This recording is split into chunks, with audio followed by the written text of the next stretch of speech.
বন্ধুরা, আজ আমরা কথা বলবো দক্ষিণ পূর্ব এশিয়ার অন্যতম প্রধান নদী মেকং নদী সম্পর্কে, যার দৈর্ঘ্য প্রায় ৪,৩৫০ কিলোমিটার।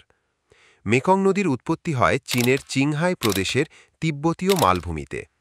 সেখান থেকে এটি চীনের ইউনান প্রদেশ দিয়ে প্রবাহিত হয়ে মায়ানমারের সীমান্ত স্পর্শ করে লাওসে প্রবেশ করে।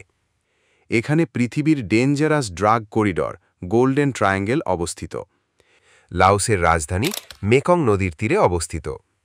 লাওস পার হয়ে নদীটি থাইল্যান্ডের সাথে সীমানা তৈরি করে আগায়। তখন মেকংয়ের বিখ্যাত উপনদী মুন নদী এসে এর সাথে মিলিত হয়। এরপর মেকং আবার লাওসের মধ্যে দিয়ে কম্বোডিয়ায় প্রবেশ করে এবং কম্বোডিয়ার রাজধানী নম পেনে পৌঁছালে টোনলে স্যাপ নদী এতে যুক্ত হয়। এরপর মেকং ভিয়েতনামে প্রবেশ করে এবং মেকং ডেল্টা গঠন করে।